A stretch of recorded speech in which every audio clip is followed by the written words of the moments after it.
After a 33-year leave of absence from his alma mater, I am pleased to present to you Dr. William Gates.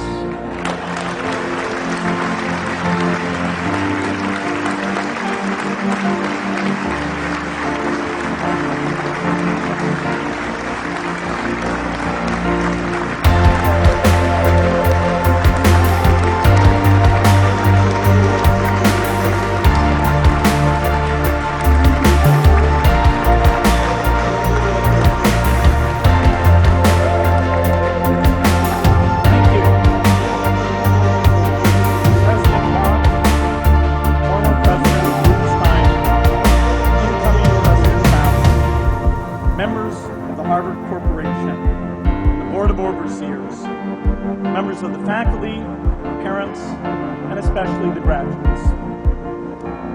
I've been waiting more than 30 years to say this. Dad, I always told you I'd come back and get my degree.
That's why I was invited to speak at your graduation. If I'd spoken at your orientation, fewer of you might be here today.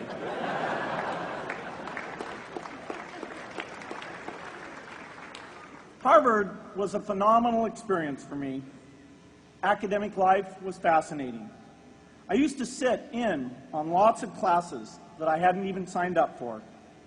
And dorm life was terrific.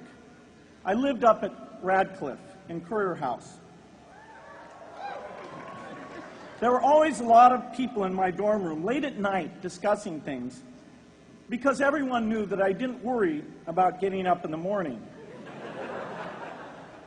That's how I came to be the leader of the antisocial group. We clung to each other as a way of validating our rejection of all those social people. Radcliffe was a great place to live. There were more women up there, and most of the guys were math science types. The combination offered me the best odds, if you know what I mean. That's where I learned the sad lesson that improving your odds doesn't guarantee success.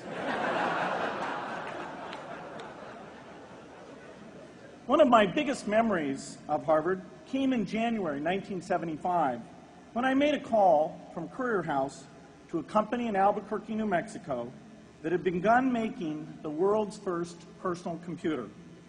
I offered to sell them software.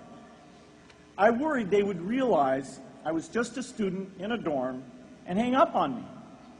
Instead, they said, "We're not quite ready. Come see us in a month," which was a good thing because we hadn't written the software yet. From that moment, I worked day and night on the extra credit project that marked the end of my college education and the beginning of a remarkable journey with Microsoft. What I remember above all about Harvard was being in the midst of so much energy and intelligence. It could be exhilarating, intimidating, sometimes even discouraging, but always challenging. It was an amazing privilege, and though I left early, I was transformed by my years at Harvard, the friendships I made, and the ideas I worked on. But taking a serious look back, I do have one big regret. I left Harvard with no real awareness of the awful inequities in the world, the appalling disparities of health and wealth and opportunity that condemn millions of people to lives of despair.